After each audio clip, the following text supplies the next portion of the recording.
Lahat, isang mapagpalang araw po ang aming pagbati sa bawat isa. Sa ating mga minamahal na senior citizens, sa ating mga residente ng Pandakan, sa ating mga barangay officials, sa mga pet lovers na nandito po, sa ating mga kawani ng ating pamahalang lungsod, at sa lahat ng ating mga panauhin, lubos po ang aming ikinararangal na kayo po'y makasama po namin ngayong umaga para sa groundbreaking ceremony ng Plaza Azul, isang proyektong ilalaan bilang senior citizen park at pet park para sa kalusugan, kasiyahan at kapakanan ng buong komunidad. Sa atin pong pagsisimula, tayo po ay tumayo para sa ating pambansang awit, kasunod ng isang maikling panalangin at ang awit ng Maynila.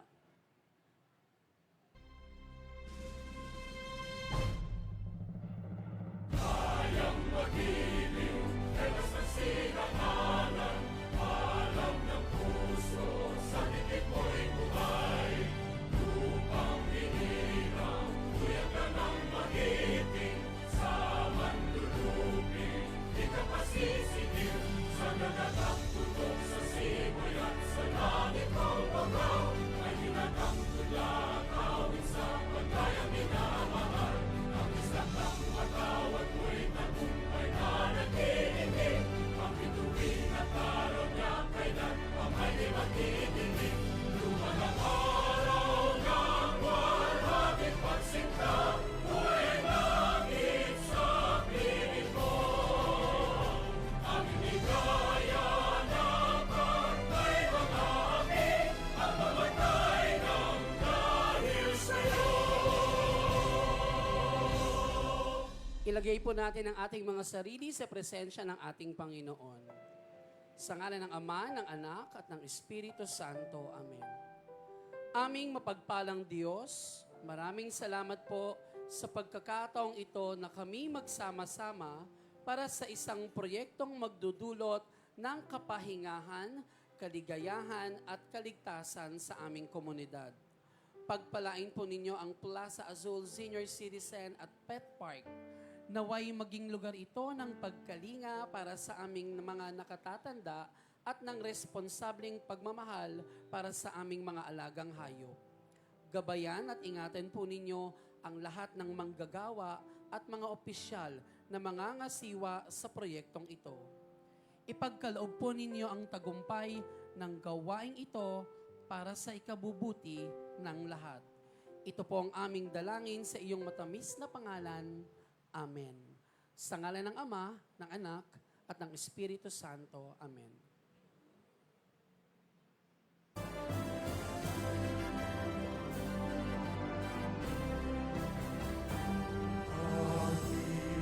Lungsod naming mahal, tampok ng silanganan,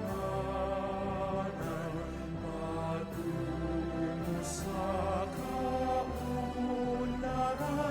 at kaligayahan.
Maaari na po tayong umupo. Muli po, isang magandang umaga po sa bawat isa. Pwede po ba akong mag-request? Isang malakas na palakpakan naman po dyan. Maraming salamat po. At bago po tayo magpatuloy, hayaan po ninyong ipakilala ko po sa inyong ating pong mga panauhin para po sa isang makabuluhang programa ngayong umaga. Siyempre ang ating minamahal na alkalde, Francisco Isko Moreno Domagoso. Ang ating butihing Vice Mayor Chi Atienza. From Metropolitan Manila Development Authority, palakpakan po natin our chairperson, Attorney Romando Artes.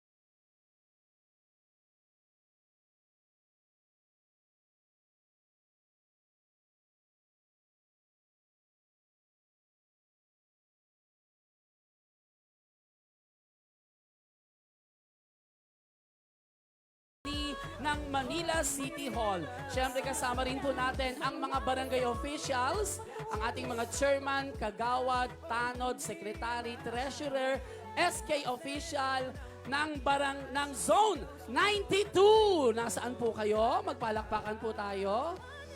Mula sa Zone 93, Zone 94, at Zone 95. Siyempre, ang mga batang Pandaka. Maraming salamat po sa inyo at sa ating pong pagpapatuloy. Ibibigay ko naman po sa inyo para po sa kanyang pambungad na pananalita. Palakpakan po natin ang ating butihing BC Alcalde, Vice Mayor Angela Ley Chi Atienza.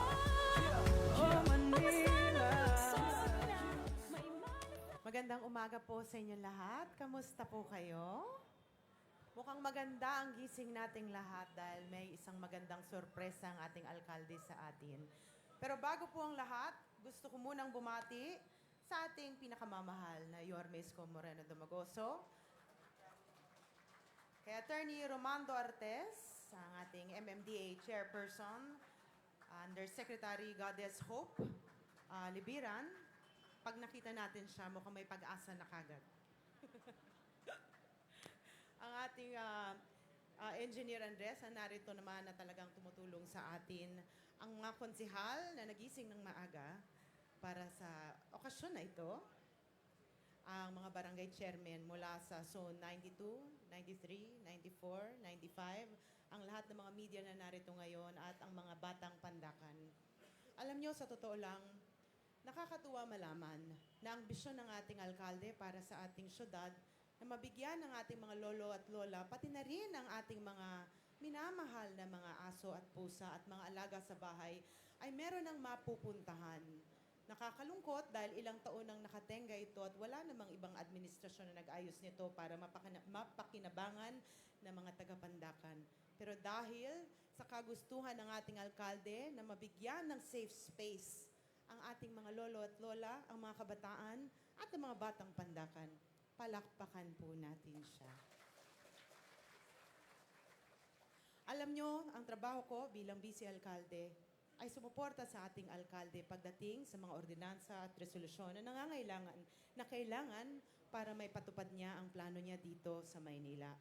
Kasama ng mga konsihal na matatapang na lumalaban sa likuran ng ating alkalde, makakaasa po kayong lahat na narinig natin kahapon na sinabi niya, 10 taon niyang ipaglalaban ang buhay ng mga Manilenyo at 10 taon rin akong nasa likuran niya at ipaglalaban siya. Dahil sa totoo lang, naniniwala ako na may magic ang laway ng ating alkalde. Na pag sinabi niya na balang araw, magiging Singapore ang Maynila, naniniwala ako, buong buo, nakakayanin niya yun. Kaya sa simpleng okasyon ngayon, actually hindi siya simple dahil sa ibang mga naging administrasyon, di naman naisip ito. Pero dahil sa ngayong gagawin natin, ito ay isang ehemplo na unti-unti na mabubuhay ang iba't ibang parte ng Maynila. At dahil dyan, alam ko, papunta na tayo sa Singapore balang araw. Hindi ko na po hahabaan ang aking mga gustong sabihin dito dahil alam ko naman, bottom line, gusto nyong marinig ang ating alkalde. Pero gusto ko lang rin alam ninyo na habang ako ay narito, ipaglalaban ko rin kayo. Mahal na mahal ko kayo. Manila, God first. Maraming salamat po. Muli po, palakpakan po natin ang ating minamahal na Vice Mayor Chi Atienza. At upang ibigay ang kanyang mga mensahe, ibibigay ko po sa inyo the Functional Group Head of the Media Affairs and Community Relations Office of Department of Budget Management. Ladies and gentlemen, palakpakan po natin, Yusek Goddess Hope Libiran.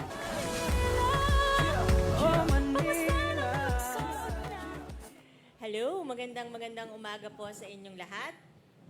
Una sa lahat, binabati at pinasasalamatan po natin ang mga leader na patuloy na naglilingkod sa lungsod ng Maynila na pinangungunahan po ng ating Yormeng idol na si Mayor Isko Moreno.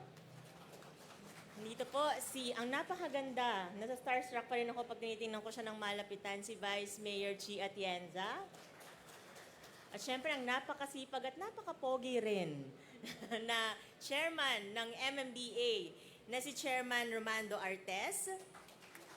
At syempre kay City Engineer Andres. At sa lahat po ng mga local government officials na nandito ngayong umaga, sa atin pong mga barangay officials, mga senior citizens, mga pet owners, at sa buong komunidad ng Pandacan, magandang araw po sa inyong lahat.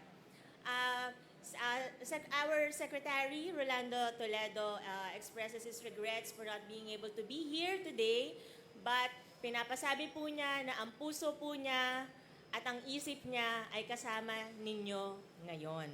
Dahil buo po ang suporta ng DBM sa mga programa na makakapagpaganda ng ating bayan. Ang proyekto pong ito, ang Plaza Azul Senior Citizen and Pet Park, ay hindi lang po simpleng park. Para po sa amin sa DBM, nung nakita po namin yung briefing materials dito, nakita po namin na isa po itong malinaw na simbolo ng kung paano binibigyan ng muka ang pag-unlad. Hindi po abstract na concept. Hindi po ito papel lang sa opisina. Kung hindi, isang lugar na mararamdaman ng tao, ng mga lolo at ng mga lola, ng pamilya at ng buong komunidad. Ito po kasi yung malinaw na gusto ng ating Pangulo, na ang kaunlaran ay makita, nahahawakan at napapakinabangan ng mamamayan. Sa ilalim po ng pamahalaan ni Pangulong Bongbong Marcos, malinaw po ang direksyon. Bawat bayan ay dapat makinabang sa pondo ng pamahalaan. Hindi po pinipili ang lugar, hindi po dapat iilan lang kung hindi lahat mula sentro hanggang barangay. At dito po mahalaga ang papel po ng lokal na pamahalaan. Ayaw po ng Pangulo na maulit yung mga nangyayari in the past, na nagugulat na lamang ang isang mayor na may proyektong bigla na lang pong itinatayo o bumababa sa kanyang lungsod na hindi niya alam, na hindi niya inendorso at hindi naman pala kailangan ng kanyang bayan. Dahil ang budget po ay hindi po dapat sorpresa. Ang budget po ay plano. At ang planong yon ay dapat po nagmumula sa lokal, mula sa LGU. Dahil kayo po ang mas nakakaalam kung ano ang tunay na pangangailangan ng inyong mamamayan. Kaya po sa 2026 national budget, hindi lang po pinalaki ang pondo ng mga LGU. Binago po ang mismong paraan ng pagpopondo. Sa ilalim po ng 2026 GAA, makakatanggap po ang mga lokal na pamahalaan in general ng 1.19 trillion pesos na national tax allotment. Ibig sabihin po niyan, mas malaki po ang kakayahan ng LGU na magplano, magpasya at magpatupad ng mga proyektong akma po sa kanilang komunidad. Dagdag pa dito, Mayor Isko, nilakihan po yung atin pong funding for Local Government Support Fund o LGSF. Kung dati po naglalaro lang yan sa 13 to 19 billion, ngayon po ang atin pong LGSF ay naging 57.87 billion pesos na. Mahigit po doble yan kumpara noong nakaraang taon. Ang pondo pong ito ay para palakasin ang basic services, suportahan ng komunidad at tulungan po ang mga LGUs na may mas limitadong kakayahan. So hindi na po uubra na dati, yung dati pong kalakaran na tagatanggap lang ng pondo yung LGU. Kayo na po ang may hawak ng manibela ngayon. At sa puntong ito, malinaw po ang buong suporta ng Department of Budget and Management sa pangunguna po ni Secretary Rolly Toledo sa mga proyektong tulad nito, mga proyektong may malinaw na plano, may endorsement sa LGU at may direkta pong pakinabang sa tao at sa inyo pong mga nasasakupan. So ang Plaza Azul po ay magandang halimbawa ng tamang direksyon.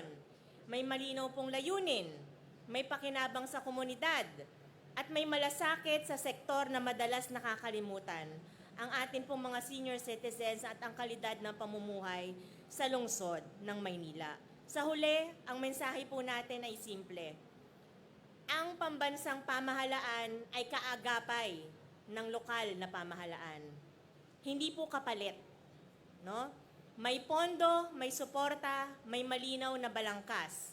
At ang kaunlaran, tulad po ng parking ito, ay nagsisimula dito mismo sa komunidad, sa lungsod po ng Maynila. Maraming salamat po at mabuhay ang lungsod ng Maynila, ang Barangay Pandakan at ang Sambayanang Pilipino. Maraming salamat din po, Yusek Goddess Hope Libiran. Palakpakan naman po natin ang ating minamahal na Yusek ng DBM. Maraming salamat po. At para po sa kanyang mga mensahe, ibibigay ko naman po sa inyo the Chairperson of Metropolitan Manila Development Authority, ladies and gentlemen, Attorney Romando Artes.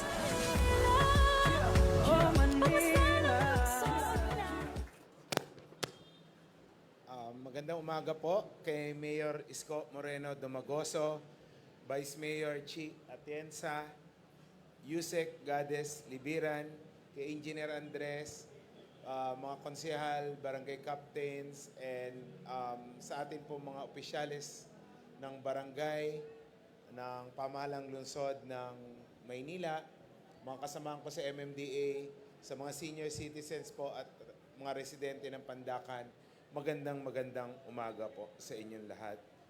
Nandito po tayo ngayon sa groundbreaking ceremony ng Senior Citizens Park and Pet Park dito po sa Pandakan, Manila. Ang okasyon pong ito ay isang mahalagang hakbang sa pagpapalawak ng green and open spaces dito sa Kalakhang, Maynila. Ang proyekto pong ito ay pinondohan mula sa Green program ng Department of Budget and Management at yung pong medyo, Yorme, Yusek Goddess, kulang daw po yung pondong binigay nyo para sa park na to. So, dinagdagan po yan ng MMDA, ng counterpart fund para masiguro po na mas maganda, mas malaki, at mas maayos na senior citizens park ang atin pong maitayo. Ang park po na ito ay may mga features tulad ng nature-based solution kung saan yung tubig ulan po ang gagamitin natin na pandilig sa mga halamang ilalagay dito. Ito po ay magkakaroon ng mga espasyo para sa ating mga senior citizens kung saan pwede po kayong tumambay, magchismisan, pero higit sa lahat, makapagsumba para po sa inyong mental and physical health. So, layunin din po ng proyektong ito ang pagbibigay pugay sa bantayog ni Maria Paz Mendoza Guanzon sa pamamagitan ng pag-aayos ng kanyang monumento. Naway magsilbing inspirasyon ang parking ito para sa pagbubukas ng mas marami pang open spaces na pwede pong gamitin ng ating mga kababayan. Makakaasa ang lungsod ng Maynila sa patuloy na suporta mula sa MMDA patungkol sa inklusibong pampublikong espasyo sa buong region. Nag-uusap po kami ni Yorme, pupukpukin po natin yung kontraktor nitong park na to para bago po mag-araw ng Maynila, pipilitin po nating matapos ito. So, maraming salamat po sa inyong lahat at mabuhay po ang Maynila. Maraming salamat po muli po. Palakpakan po natin Attorney Romando Artes. At sa pagkakataon pong ito ay maririnig na po natin ang mga mensahe ng ating butihing alkalde, mga batang Pandakan, mga batang Maynila. Palakpakan po natin Mayor Francisco Isko Moreno Domagoso. Maupo po kayo. Sa ating pong Yusek Hope. Ang hope sa Tagalog ay pag-asa. Ang DBM ay pag-asa ng mga lokal na pamahalaan. Alam nyo, totoo po yung sinabi ni Yusek Hope kanina. There is a few billions of peso regularly for what we call the LGSF account. Itong pondo na ito ay ginagamit pangtulong ng Pangulo ng Bansa sa mga lokal na pamahalaan, partikular na, halimbawa may aberya. Yan, halimbawa nasirang tulay dahil sa bagyo o kailangan ng pagkain and so on and so forth. Yan ang na-access na pondo. At the same time, LGSF also can be utilized for long-term program ng mga lokal na pamahalaan.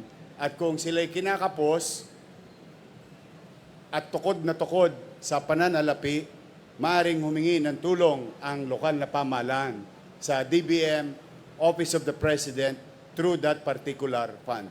But that particular fund for 2026, because of what happened last year, the President Bongbong Marcos, opted to divert its goal from unnecessary or until resolved flood control scandal. Ang ginawa niya, in-empower niya ngayon yung mga lokal na pamahalaan by providing almost 400% growth sa pondo ng LGSF. So yun po yung sinasabi. Palakpakan natin si Yusek Hope. Alam nyo na. Alam nyo na. Minsan, envelope lang ang kailangan nyo na may lamang sulat. Wala namang masamang mag-request. Hindi ibig sabihin, you will be approved. Hindi ibig sabihin, you will be approved. Because we are talking of 1,600 LGU all over the country. No? At madalas sa hindi, maswerte ay ang mga munisipalidad. Kasi sila ang mas kailangan ng stimulation coming from the national government. But it doesn't mean hindi tayo lilingunin. Depende sa pangangailangan. Katulad halimbawa, dito sa Pandakan, simula nang nagawa ang Skyway, dumilim. Naging mapanganib sa gabi sa nagmamaneho at naghahanap buhay at mamamayan ng Pandakan.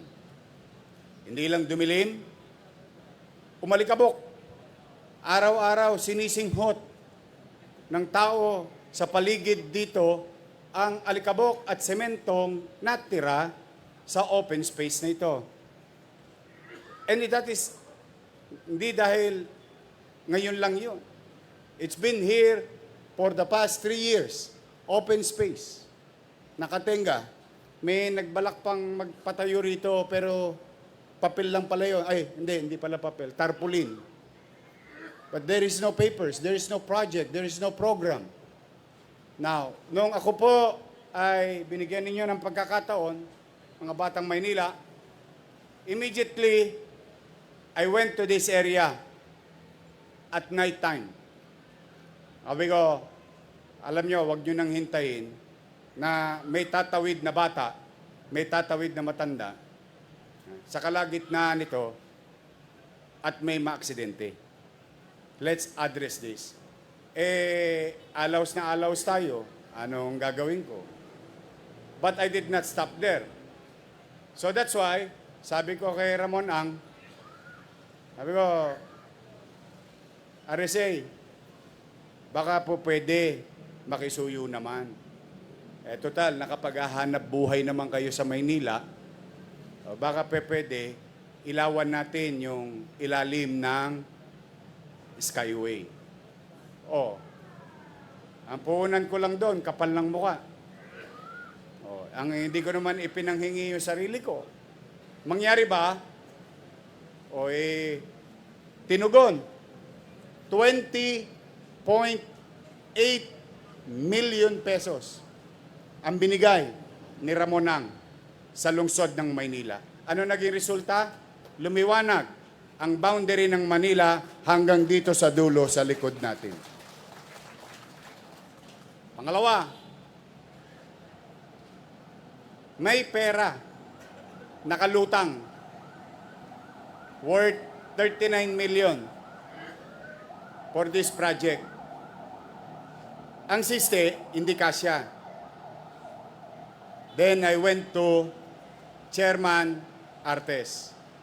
Sabi ko, pare, nakakaawa naman yung mga taga-Pandakan ko. Masyado ng maalikabok, perwisyo. Sabi ko, pwede ba, masikip kasi yung Pandakan. Plaza Balagtas lang meron kami. Dito sa, supposed to be may court, sa bagong barangay. Other that, wala na kaming open space. Sabi ko, baka pwede tayo magtayo doon sa mga paborito ko na senior citizen. Na kapag hapon, maga, lalo na mga alas 6 ng maga, mag-stretching yung lumalaganit na ugat at buto ng mga lolo't lola ko. Gawa tayo ng senior citizen park wherein they can create their own activities, calisthenics, and so on and so forth on a regular basis and create open green space. Tapos, alam mo yung Maynila, I think marami rin sa Pilipinas na mga pet lover. Alam ko, mukhang lover ang itsura ni Lubiloso. Pero, kako maraming may aso sa amin, may pusa. Let's create a park for the first time and unique in the country wherein people, regular community, like Pandakan, they can bring their pet together in a park. Usually, nangyayari yan sa mayayamang subdivision, sa mayayamang komunidad. At mano pa sa ibang bansa. No? Talagang may pet park where people and animals can go stroll around. Sabi ko dito, gawa tayo mismo para sa mga hayop.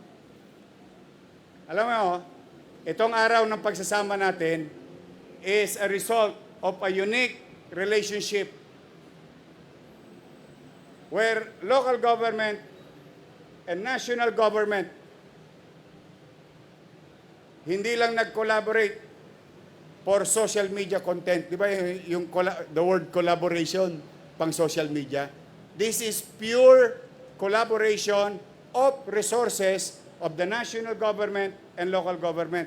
Alam mo, sinabi sa akin ni Artes, ni Chairman, MMDA, pare, soli mo sa akin yung pera. Dodobling ko.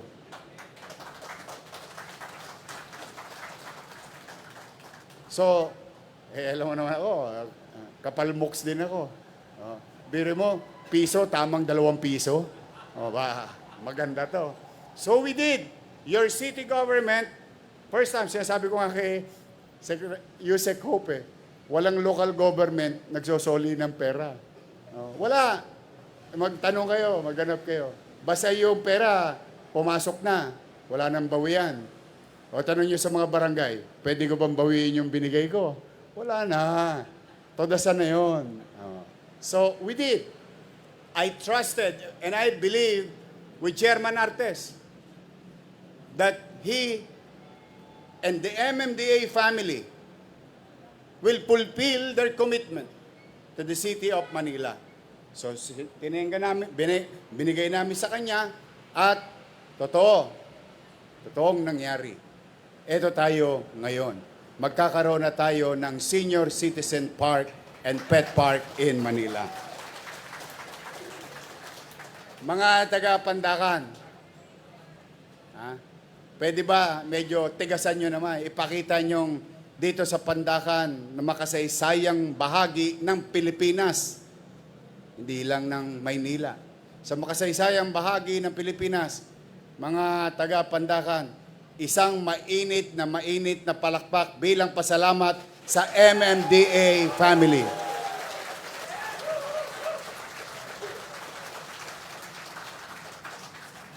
Kasi hindi lang sa park natin katuwang yan. O yung Paco, na problema yung mga taga-Paco, naalala ninyo? O ngayon, kasama rin natin doon, MMDA. Sila rin ang nagayos. Sa flood control, tiyak, yung flood control lang nila ang tumatakbo. Iyon, sigurado ako doon. Yung iba, hindi ko alam. Pero yung flood control nila, gumagana.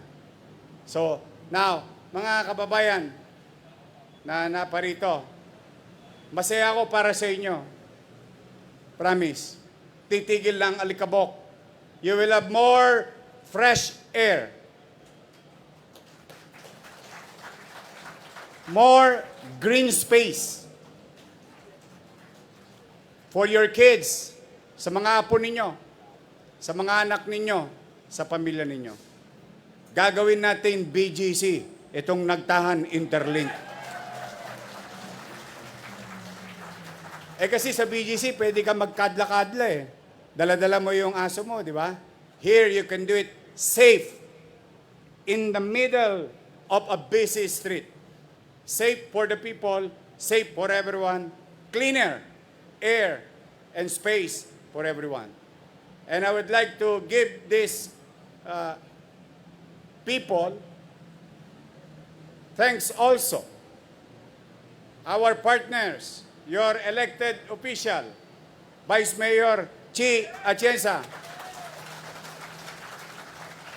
Kusiyal Elmer Par, Kusiyal Castañeda, si Kado, Dr. Mercado, Kusiyal Christian Uy, ang pet lover ng 6th District.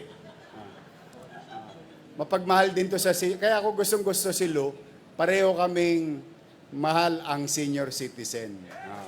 Lou Veloso. At ang ating mga kawani ng pamahalaang lungsod ng Maynila.